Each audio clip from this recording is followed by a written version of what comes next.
गोपियों ने क्या क्या देखा? गोपियों ने भगवान के सिर पर मयूर पंख देखा, मोर पंख। अपने घर में मोर पंख, जिस घर में छोटे छोटे बच्चे हैं वो घर में मोर पंख जरूर रखें। मोर पंख से घर में अलाय बलाय जादू टोना टोटका कुछ भी नहीं चलता। कन्हैया को बहुत ज्यादा नजर लगती है, बहुत ज्यादा नजर। तो भोलेनाथ आए तो आप सबको पता ही है कि भगवान भोलेनाथ आए, लेकिन जो मैं बताने को जा रहा हूँ वो नहीं आपको पता होगा। भोलेनाथ आए तो मैया ने कहा कि मैं बहुत दुखी हूँ, बहुत परेशान हूँ, मेरे बेटे को बहुत नज़र लगती है। तो भोले बाबा ने कहा एक उपाय है मेरे पास मैया, यदि तू कर ले तो। मैया ने कहा बता दो। तो अपने खीसला में से, अपनी थैली में से एक मोर पंख निकाल के महादेव ने मैया को दे दिया कि बच्चे के सिर पर लगाना, कभी उसको नजर नहीं लगेगी।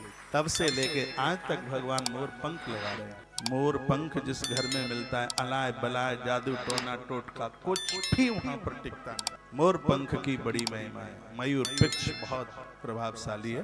तो भगवान मोर पिक्ष लगाए हुए थे, कानों में कनेर के पीले पीले फूल शोभा दे रहे हैं। कनेर का जो फूल है, हर फूल के अपने आमे महिमा है।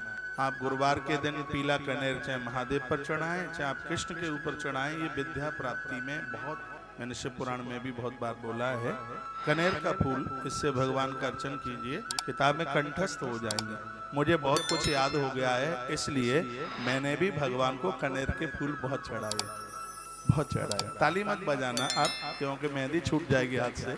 मैंने बहुत पीले कनेर के फूल से भगवान का बहुत अर्चन किया है, बहुत पूजा की, तो उसका प्रभाव मैंने देखा है। तो भगवान अपने कान में पीले पीले कनेर के फूल, शरीर पर सुनहरा सा पीतांबर, पीतांबर पीला वस्त्र। भगवान पीले वस्त्र से बहुत राजी होते हैं, बहुत खुश होते हैं। फिर आप तो चाहे जैसा ही पहना देते हैं। तो भगवान को पीला पीत बहुत प्रिय है। तो गोपियों ने देखा कि भगवान पीला वस्त्र पहने हुए हैं, 5 प्रकार के सुगंधित फूलों की बनी हुई माला, बैजंती माला भी धारण किए हैं, बनमाला भी धारण किए हैं। रंग मंच पर जैसे कोई अभिनय करने के लिए आया हो, आज वन में भगवान एक नाट्यकार के भेष में ऐसे ही खड़े हो गए हैं। बांसुरी के छिद्रों के वो अपने अधरामृत पर रख करके उसमें फूंक मार रहे हैं, उसमें से स्वर निकल रहा है। उनके पीछे पीछे सगरे ग्वाल बाल चल रहे हैं। मैं इस श्लोक में कहना चाहूंगा, श्रीमद् भागवत जी में 18,000 श्लोक है,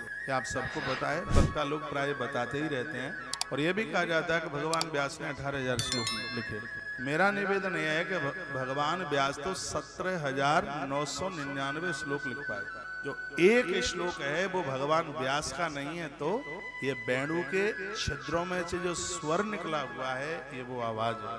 वो श्रीमद् भागवत के 10वें स्कंद के 21 नंबर के अध्याय का 5 नंबर का, वेणु गीत में 5 नंबर का श्लोक है।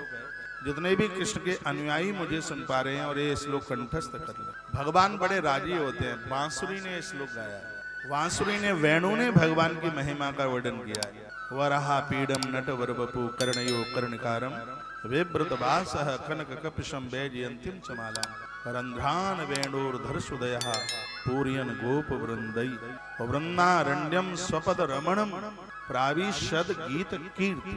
ये श्लोक गोपियां नहीं बोली हैं, यह श्लोक बांसुरी बोली है, वेणु बोली है। बांसुरी ने भगवान के दिव्य रूप लीला का वर्णन किया, कि छवि का वर्णन बांसुरी।